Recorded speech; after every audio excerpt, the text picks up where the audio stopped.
আমাদের রাজ্যের মাননীয় মুখ্যমন্ত্রী শ্রীমতী মমতা বন্দ্যোপাধ্যায় তিনি যে সমাজের সমস্ত স্তরের মানুষের জন্য যে প্রকল্পগুলি শুরু করেছেন, ৬৬টি প্রকল্প আছে, জন্ম থেকে মৃত্যু অবধি সমস্ত স্তরের মানুষের জন্য বিভিন্ন প্রকল্প তিনি বাস্তবায়িত করেছেন। এবং সেই প্রকল্পগুলি মানুষের কাছে পৌঁছাতে বা মানুষের পেতে যাতে কোনো অসুবিধার সম্মুখীন না হতে হয়, বা কোনো একটা যেমন স্বাস্থ্যসাথী নতুন একটা যে বিরাট বড় রেভলিউশনারি স্কিম যে নিয়ে এসেছে, তার জন্য কোথায় যেতে হবে, কোন ফর্ম ফিল আপ করতে হবে, সেই ব্যাপারে আমরা মানুষকে অবগত করতে বা যে আরও বাদবাকি যে সমস্ত প্রকল্পগুলি আছে কোন বয়সী মানুষের জন্য কোন প্রকল্পটা আওতাভুক্ত হতে পারেন, তার জন্য আমরা প্রাথমিক শিক্ষক সমিতির পক্ষ থেকে, অর্থাৎ পশ্চিমবঙ্গ তৃণমূল প্রাথমিক শিক্ষক সমিতির পক্ষ থেকে প্রতিটি বাড়িতে বাড়িতে গিয়ে আমরা মানুষজনকে মমতা বন্দ্যোপাধ্যায়ের প্রকল্পগুলি সম্পর্কে আমরা অবগত করব এবং তাদেরকে সব দিক থেকে সহযোগিতা করব। আমরা আজকে এখানটায় মাদারিহাট বিলপাড়া ব্লকে আমরা এখানটায় এসেছি এবং আমাদের আরও জেলা জুড়ে ৭০টি টিম আমাদের সমস্ত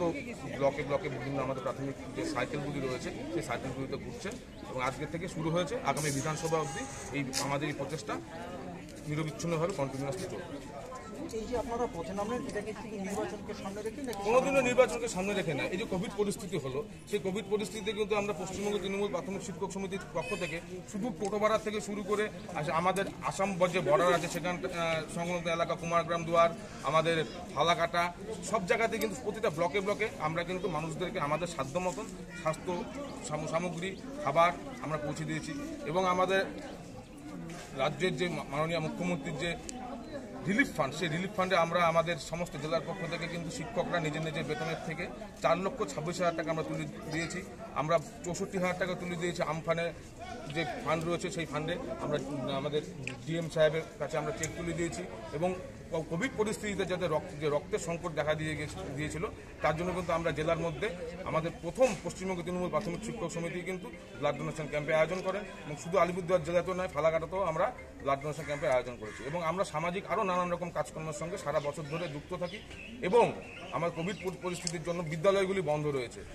আমাদের শিশুদের যাতে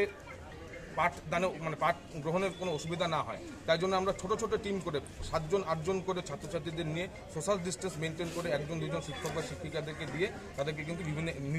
শিক্ষক শিক্ষিকারা নিজের নিজের এলাকার বাচ্চাদেরকে কিন্তু তারা বিনামূল্যে পড়িয়েছে এবং সেটা এখনও চলছে। কৌশিক সরকার, সভাপতি, পশ্চিমবঙ্গ তৃণমূল শিক্ষক সমিতি জেলা।